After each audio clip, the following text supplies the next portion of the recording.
I'm Anna Webb, and welcome to my podcast, A Dog's Life. This week, I'm chatting to Beverley Cuddy, the patron of the Stolen and Missing Pets Alliance, and Wayne May, a pet detective, all about the impact of the Pet Abduction Act.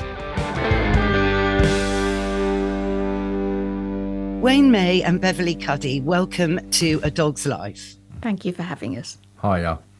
Oh, I can't wait to catch up with you both to find out what the latest is really on the big issue of dog theft.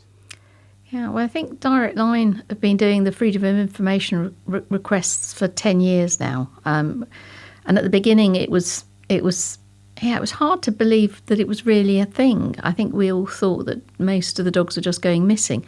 But the criminals certainly were fast catching on. This was a low-risk, high-reward crime. And the 10 years of figures, when you see during the pandemic, things got really, really bad. And we're starting to see it improving a little bit. But I think that's got much more to do with the fact that the price of dogs has absolutely bottomed out and that we've got rescue never been fuller. I think it's just that dogs have become, well, less able to turn a few quid. So I think it's down to the fact that the price of dogs has come down, and that's made it less attractive to criminals more than anything. That is such an interesting comment. I hadn't actually thought of that, but I suppose in a way, Beverley, dogs have become, unwanted in a way. Obviously everyone in the pandemic thought this was the perfect companion to solve my loneliness. But when, of course, reality hits and, it's a daily commitment that maybe people don't want anymore or can't look after anymore, abandoning them left, right and centre, there isn't the demand. No, but I think people can still monetize the dogs, though, because if you love your dog and it's taken, you'll do almost anything to get it back, and the criminals know that. So I think we've got to be vigilant, make sure that we don't make it easier for the crooks. But I think we also need some things in place to make it so that it's not so easy to sell on stolen dogs. In other countries in the world, before you can sell a dog online, you have to prove the microchip is in the right person's name, and the same true of the puppies. We've got that now in Ireland. We've got that in Denmark. We don't have it here yet, and it's not because the online sites don't want to do it. It's because DEFRA needs to press a button somewhere that says all the databases have to actually cooperate and share the information. So there are more things we can do to make it harder for people to commoditize stolen dogs. So that whilst this has been a 10-year campaign, probably longer than that, 15 years, Stolen and Missing Pet Alliance has been banging on about this. There's still more to do. Yes, I mean, without doubt, criminals will always find a way, won't they? That's the other thing, when they're desperate for money, I suppose. But it's interesting you mention, microchipping, as years ago in about 2002, when it was all very, very new, it seemed such a good idea, but it's perhaps let us down a bit. Yeah, it was very ill thought out. I remember being on the Today programme on the day of the launch, and I was the moany voice going, but actually, is there anything here to actually compel people to keep the data up to date? Legally, we just own the microchip. It doesn't mean that we own the dog. I was full of have we thought this through enough? I think the microchip manufacturers were rubbing their hands together at getting the contract of it becoming law, but I don't think we'd ever actually really looked at it from a practical perspective. And I think it's over 50% of dogs picked up now as strays have got absolutely no data whatsoever recorded. So it's a phenomenal fail, really, and not enough checking going on. The vets, it's good practice that they're meant to check the chip at the first appointment, but in reality, just putting the barcode reader over it to go ping, oh, you are microchipped, here's the number. Nobody's checking the databases. We really need a better system. Like in Italy, every dog, their microchip is their health number. It's like their NHS number. there was one database. He said, other countries have got this so much more sorted out than we have. Oh, Beverley, I kind of agree. I think other countries have got a lot of things a lot better than us, to be fair, on a number of levels, But I mean, talking microchips, I mean, it was a very sobering conversation, actually, talking about the California fires, for example, where people were reunited with their dogs, but only by their microchip, which didn't burn. Yeah, I mean, can you imagine? But it kind of puts a whole different perspective on the microchip there. Isn't that awful? Awful. What a tragedy. Absolutely. I know, and that is actually what happened, so. But, Wayne, I mean, this whole Pet Abduction Act, which was obviously the greatest bit of dogless legislation that's been probably ever introduced, Beverley, would you also agree on that? It was a huge surprise. Definitely. Yeah, brilliant. Yeah, massive. And also the word abduction, that really interested me from the get-go, because you normally abduct a child. You don't thieve you don't thieve a child, you could thieve a dog, but the word abduction does, of course, embody sentience and emotional intelligence and humanization to a degree. Do you think that's made any impact at all, Wayne, from your perspective? Well, this is where I think that, like, members of the Parliament, different police forces, DEFRA, for example, have started to realise that, dogs are an integral member and part of your family. And it's true, if they're stolen, they're abducted from you. If you lose your child, it's the same heartache. I know hundreds and thousands of owners throughout my career where their dog or their cat and some other different types of animals have replaced children where they can't have them children, and they're treated like children, and why not?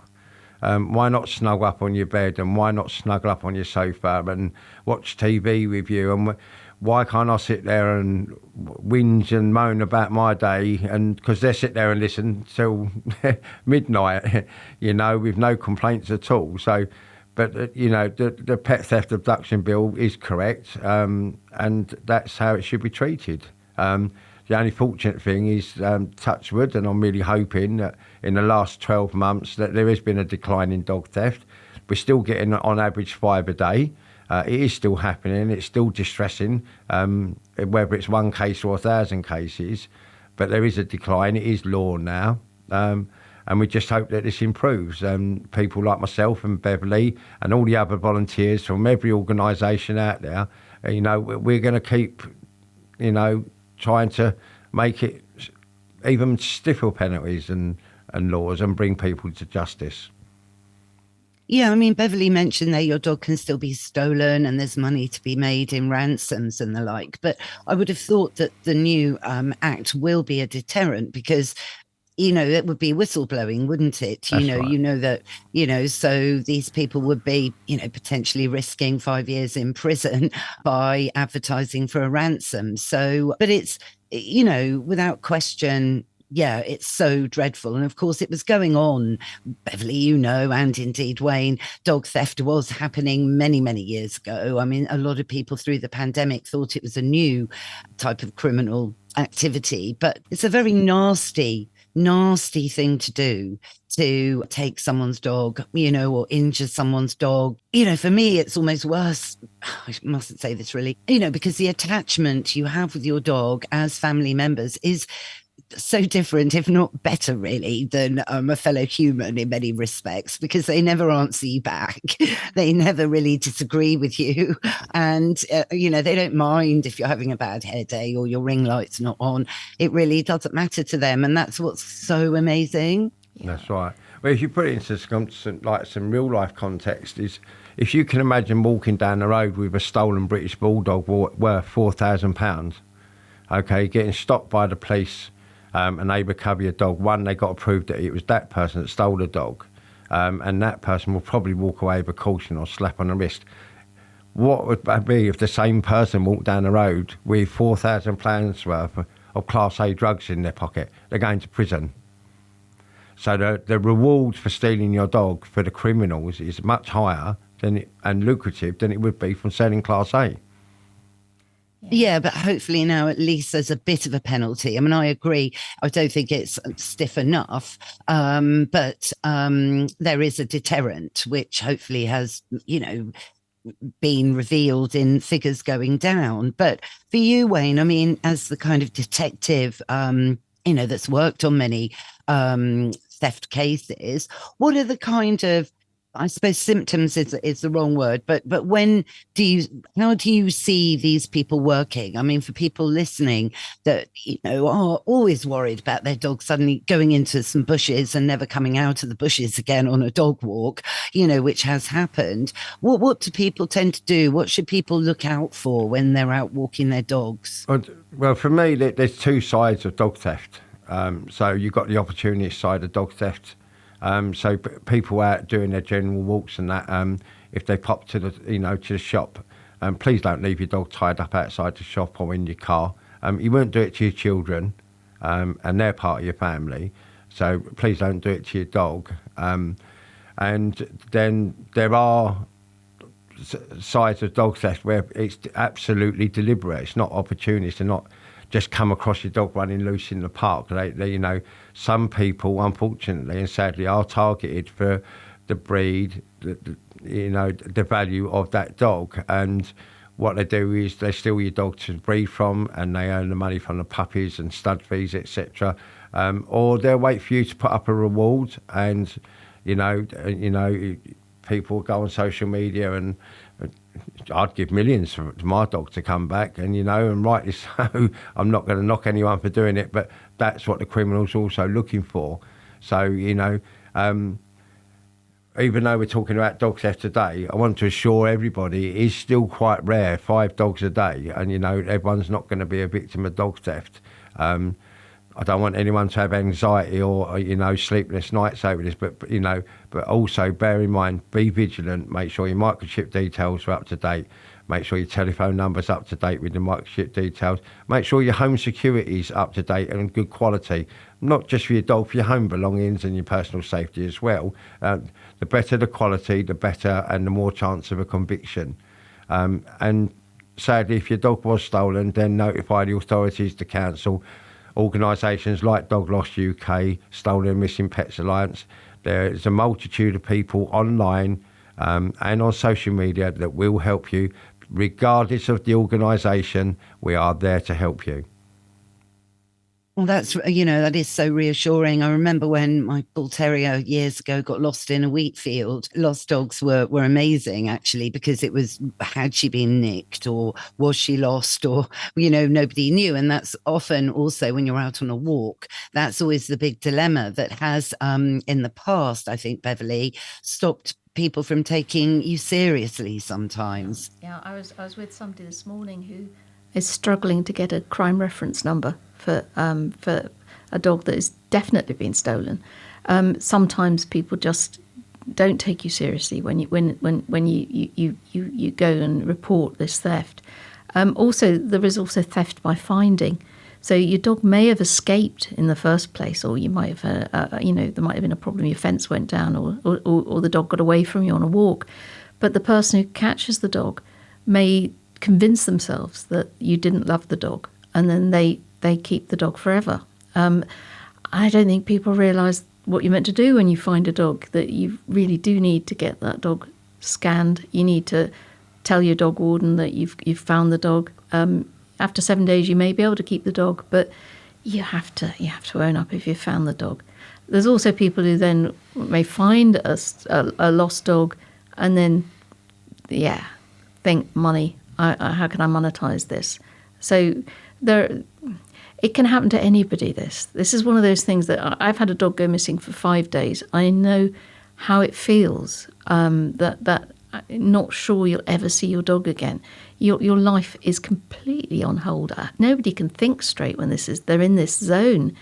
The community of Doglost is just amazing in that these are people who it probably happened to them, and they don't move on. They stay with helping people get through this. The lady I was with this morning, her dog Diesel has been missing for 4 months, and you can just see, she's close to tears all the time, as you or I would do.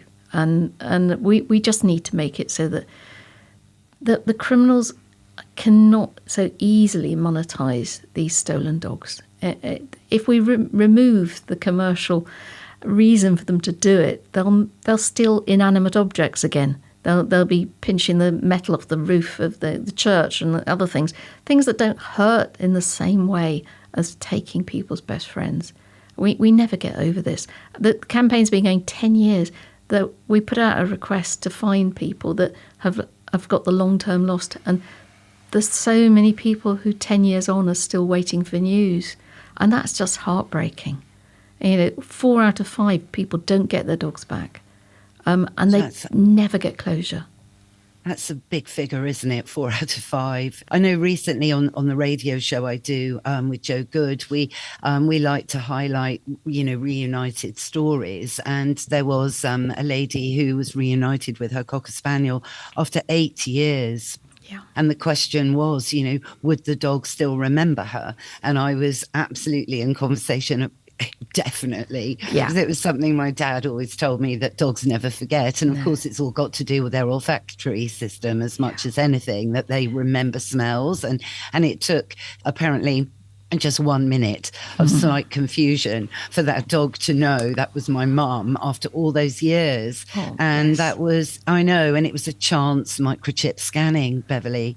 Yeah. That did it. And that was a lovely, happy ending. But as you say, most aren't. And, I only lost Molly for 12 hours and she was stuck in a wheat field, which was horrific. And I learned a lot about wheat fields and never to walk a dog ever close to one ever again in my entire life. And it was a working Springer that found her.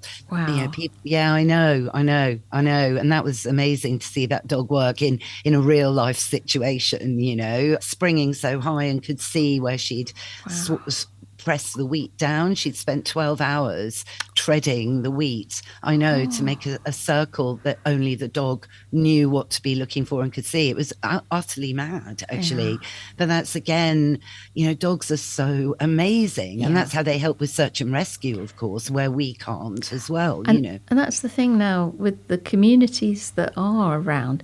There's always someone who can come up with, the person who knows the person who it has a dog tracker or the best drone. And there is, when mine went missing, it was back in the 90s, before Doglost, and there was nowhere to call. There was no community. I ended up having to, and it was the day after my father's funeral that the dog was let out by a dog sitter, and it was an elderly dog. 5 days, 5 nights searching. Every day more and more people coming to help because the local media picked it up. And of course that was the first people heard that my dad had died, because it was quite sudden. And it became, everyone was looking for this dog. And you need so many eyes looking when you've got a dog that's on the loose, or a dog that's been moved on and sold on. And I got a call 4 o'clock in the morning from a factory that factory workers had seen a dog, in the dark, and they knew that they weren't to approach, and they all came out and helped me catch the dog, and everyone was crying at the end of it. So every time I hear of a lost or stolen dog, I'm back there on that day of that feeling of having the dog in my arms, where it sighed and it was safe, and I want other people to get that reunification, because it's just the best feeling in the world, getting your dog back. And that the lady I was with this morning, 4 months on, still looking for her dog Diesel. And you just go, oh, please, somebody must know where that dog is. Give the dog back. I mean, it's just unthinkable what these families are going through. Yeah, absolutely awful. And you're right, it is about community. And in one respect, all the technology that we have today can help. I'm not a mad fan of social media, but it really comes into its own in helping spread the word and motivate people. And drone technology, actually. If I'd had a drone that day, then we would have found Molly in about 10 minutes. But the weird thing is, though, where there is opportunity and help, there's also other people who look at it from another view. And there are as many scammers out there. Every time I've got a live case where someone has got a missing dog, I'm absolutely appalled by the number of scam posts that are attracted to the misery of a stolen dog. There's people pretending to have sighted the dog who are extracting money out of the person with the lost dog. There was recently somebody locked up for that, thankfully. Doglost managed to get somebody convicted for exploiting people and pretending that they've got people stolen dogs. But there's also people who pretend to be experts at finding dogs. There are more sort of scam pet detectives. It's unbelievable how many people will exploit people at their lowest ebb. And same with drones. You've got to be really careful. Some are absolute heroes out there, but as soon as somebody's in distress, the vultures, they come out. And it's just awful. Human nature is, yes, that's why we love dogs, isn't it? It is, Beverley. I'm speechless about that. It's really scraping the barrel, isn't it? And I suppose it's a symptom of recessionary times and the like. People think, right, how can I earn an extra buck? But to use dogs, I think, for all of this is, they are man's best friend, and we shouldn't be exploiting them or the people that love them. I think that really is the worst. It makes me actually very, very cross.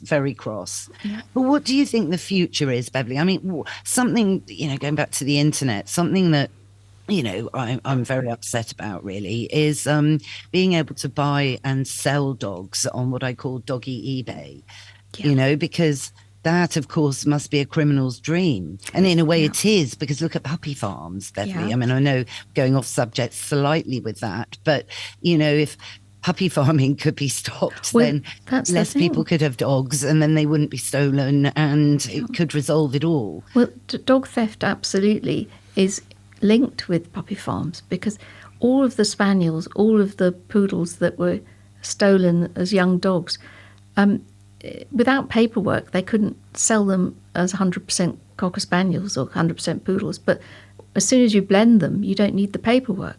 So very often, these dogs are, if they're still not neutered, are going into the puppy farms, the really big organised puppy farms, and are disappearing for 8 years. The figure 8 years, which you mentioned there of that dog, the same with that Labrador that was found the other day by the RSPCA, did a lovely reunification video for a Labrador that had been missing for 8 years. It's been bred from just constantly in that period.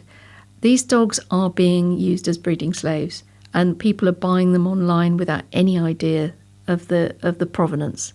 So we really need to sort out the dog space so that we stop having it so easy for people to breed without consequence and sell without consequence. I spent quite a bit of time talking to the online retail sites, and they're very keen to make things more secure, to improve the public's safety when they're buying dogs. They want more controls. They want to be able to only sell dogs where the microchips have been scanned and that there's proven that these dogs are owned by the people registering the puppies. Right? Ireland are already doing this. Denmark do it. We should be doing the same here. We should not be able to go online and sell a stolen dog without any consequence, which at the moment you don't have to give the microchip details when you're selling a dog. It should all be joined up. And it's frustrating that the chip could work so much better. And it's just, we need, DEFRA have been looking at this for so long. They know it's a mess. We've got the 20 databases. We've got the scammers who are pretending that they're databases. In Italy, one database. And you just go, oh, yeah, why did we get into this mess? We need to start sorting out the messes, whether it's the breeder's license, the dog training, all of these unregulated areas that, we need dog walkers, Beverley, dog groomers. Anyone can set up as a groomer without any training. I mean, a question for Wayne, I suppose, because if you're out with 6 dogs, you can't keep your eye on them all the time. I mean, would you say, Wayne, that some dogs are stolen when they're out with a dog walker? I mean, well, I know that one dog walker's van, actually, because they managed to leave the keys in the ignition and the whole van full of 8 dogs was driven off, which was careless, shall we say.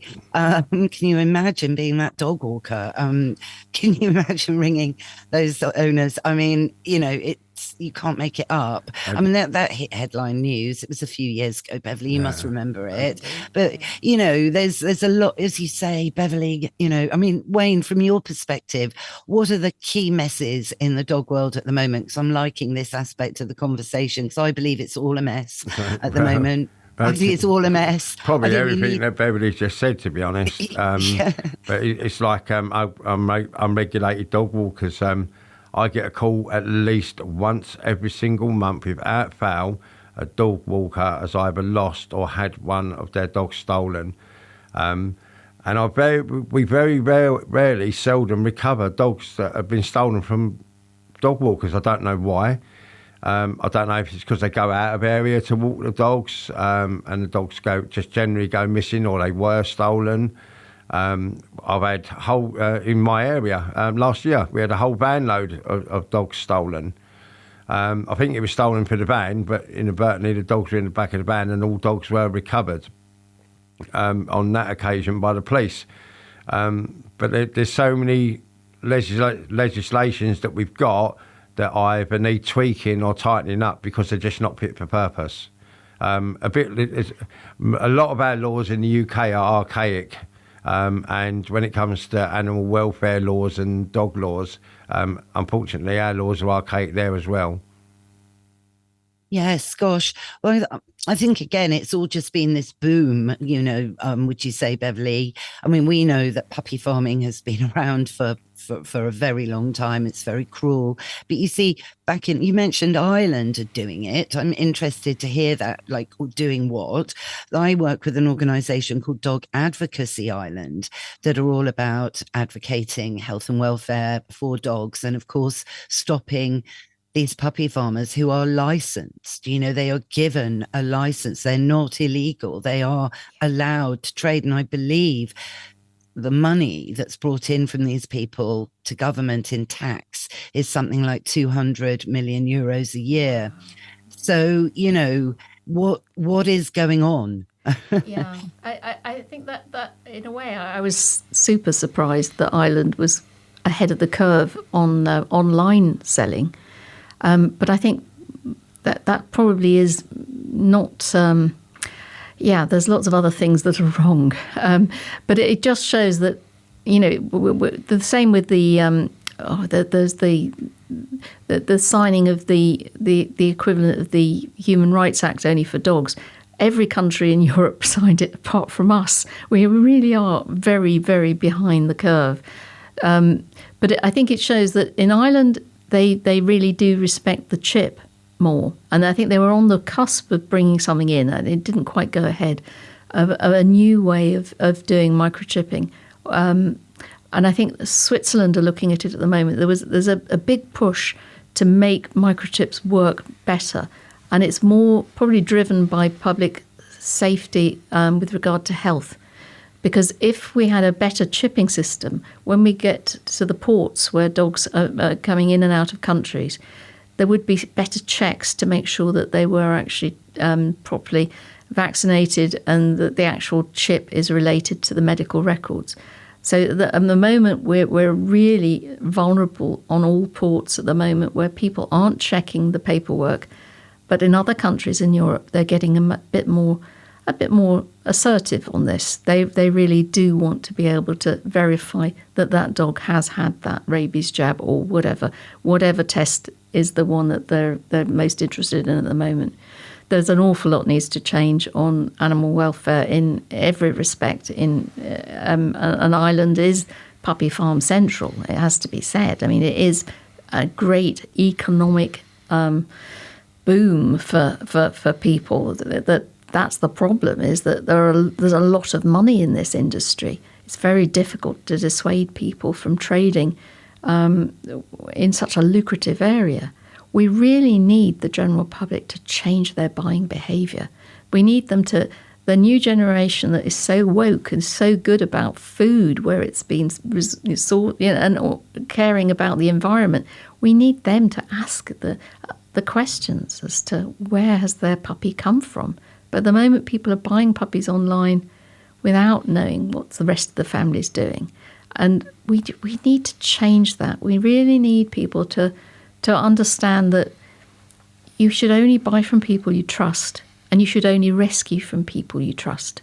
There's the same problem in both areas at the moment of unregulation.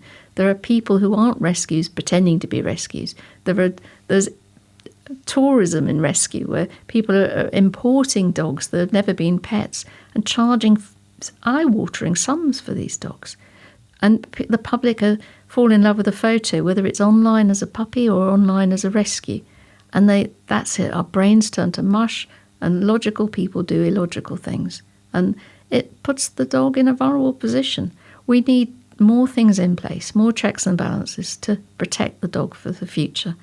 And I'm getting old. I thought in the last 35 years I would see more progress, but there's so much more to do. It's still a mess, isn't it? Anna, you know as much as I do that. Yeah, we tweak one bit and another bit's still falling apart. So we really do need the politicians to prioritise animal welfare. Absolutely. And I agree. A quickie again to Beverley, but Wayne, please chip in. Do you think bringing in a dog licence would help? A dog licence? No.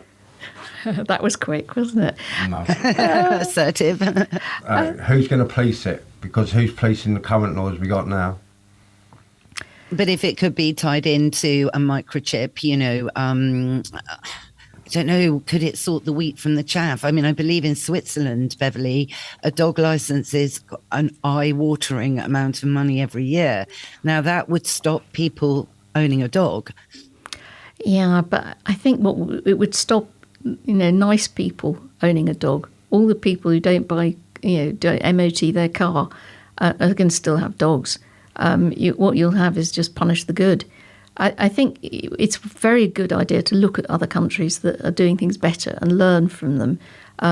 But one of the best countries is Sweden, and they've got something so simple that is just and we've known about it for so long, but we just seem incapable of actually implementing what they do.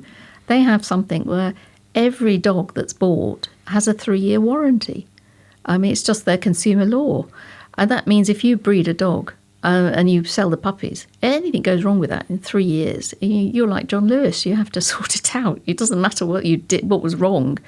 That really does focus the mind. You become much more risk averse. You do everything possible to make sure that people buying your dogs are good people, and everything you put into those dogs, you want to make sure that nothing goes wrong with the health of that dog. And people are much more cautious of producing dogs. We don't have a dangerous dogs problem in that country. You don't have rescue spilling over all over the place. If you control the way dogs are produced, there are less dogs in rescue. We've really just got to get back to the source of this and go, actually, wow, let's make it more difficult to breed them in the first place. So you have to do it properly, and there's a consequence. I mean, the puppy contract was meant to emulate what we've got in Sweden. It missed that little bit of enabling consumer law. We just need to make it so that, really ram it home. I mean, we've got the Sale of Goods Act. We've got loads of bits of legislation that I think Wayne's right. We've got so many laws. If we only applied them, it would really, really help. But I do think the breeder's licence needs reform. We need to not punish the tiny people who do it really, really well from home, very rarely, but do it to the best of their ability and give whole of life aftercare. That's what a good breeder is. Everyone else, I think, goes in the puppy farm basket, and we need to not legitimise them with licensing. We need to stop it. My opinion. No, absolutely. Well, but then meanwhile, the argument would be the puppy farmers that are legislated will still be, smuggling dogs in. I mean, there's a point as well. Somehow they have to stop coming into the country. It surely, surely must be possible. Surely. Yeah. Surely you'd notice 10 puppies rammed somewhere in a lorry. Well, I mean, puppies are being brought into. I can absolutely guarantee this, and I've seen it and I know it. is that puppies are being brought into the UK from France, Belgium, etc., for example, into the UK. Now, when they're coming in over and they're being stopped in the vans, there'll be Rottweiler puppies, there'll be Chihuahua puppies, there'll be Pekingese puppies and everything else in there. When you look at the paperwork closely, they've all got the same mum and dad. So there's somewhere on the continent in Europe, there's a vet stamping this paperwork and knowingly and willingly allowing these dogs coming into the UK, and this is a fact, and they're all sorts of breeds. So what needs to happen is we go back to the government and we go back to DEFRA and say to them, what animal control have you got at our ports? Because I assure you there isn't any. It is. Yeah, it is, gosh, it is bad. Yeah. And there isn't any. And if we look at home, because what we're here to address is the problems we have at home here in the UK. By bringing dogs in from abroad only increases the matter. Now, I also run an independent rescue, and we have dogs come in every day. 9 out of 10 of the dogs that come to me now are now microchipped. Sadly, 7 out of them 10 dogs, the chips are unregistered. They just have a chip that means nothing. It's a barcode, and it has no relation to a breeder, a person, or nothing. And the legislation, if the way that the quirks in the law we've got now is the law states that the dog has to be microchipped. Well, the dog's microchipped, but nothing else. Right. So I see so it is boiling down to, irresponsible breeding, skullduggery at quite a high level. You mentioned a vet there, so they're breaking their oath. That's very wrong and unprofessional. In fact, shocking to cause suffering in dogs. I thought vets were supposed to do the opposite, but might be wrong. Well, I think also that the fact that at the ports they're not checking properly, and part of that is the chip technology needs to be better, and that's what they're looking at in Europe, that you need to be able to tie the chip to the paperwork, and it all needs to add up. So you can't just flash a piece of paper that says this is all these, and whole lorry loads are coming in and no one's looking, that somebody's getting out with the paperwork and taking them in for someone to check the paperwork. And they're able to they give them the scanner so they go into scan their own dogs. And, why would you trust this? It's just crazy, isn't it? When the chips are sold, they should be sold to an individual with a name and an address. Then they're no longer unregistered chips. So whoever the breeder is or the importer is, as long as that chip's sold to an individual with a telephone number, address, anywhere in the UK, anywhere in Europe. But the chips that we're getting now are just unregistered. They have... No one knows who bought them, no one knows who owns them, no one knows who bred them. Yeah, we definitely need chip reform.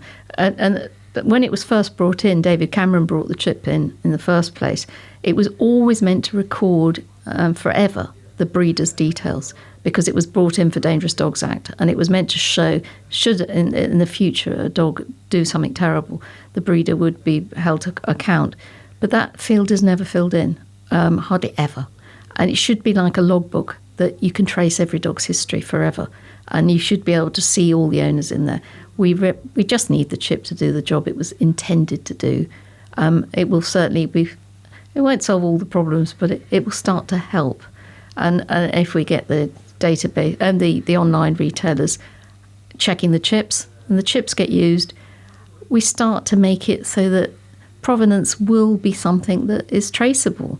But at the moment, we just don't know when these dogs are ending up in rescue. You've got no one to trace it back to. There should be a consequence. If you breed a dog that ends up in rescue, you should have a fine. It should be like, we get speeding offences, we get all these other things.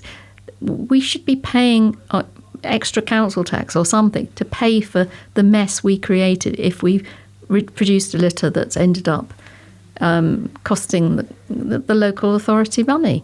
We should have it all joined up. The potential is there with the chip. The databases can talk to HMRC. They can talk to the council. They can verify, and they can talk to the online retailers. So much more can be done with the technology, and it's just having the will to push through the red tape So a new campaign, Anna, we want you on side. Join in. It's probably me that's banging on about this more than anybody, but I can just see it. It's something that would make criminals less likely to steal people's dogs if they couldn't flog them on without a chain. I love this. I do feel, Beverley, honestly, I'm on with this campaign, and I'm chuffed that Sweden's got it right, because I am half Swedish, and I think it's a good... Always did like you, Anna. Thank you, Beverley. But, they get things right on a number of levels, Scandinavia, I think. So, but there's less people, isn't there, in Sweden than there is here, It's true. Square mile, however, but we do need something changing. But I think the Pet Abduction Act in its first instance, is getting people thinking, and hopefully people will understand that a dog is for life and not just for the internet. It's true. Right. Thank you so much for joining us today. Thank you, Wayne May and Beverley Cuddy. Thank you. Thank you for having us. Thanks very much. That's our show. I hope you all enjoyed it. If you did, go on, rate and review the show. It really makes a difference.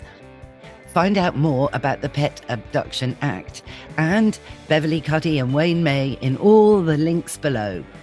And if you haven't already, go on, subscribe, because it's free, and that way you'll never miss another show. Bye for now.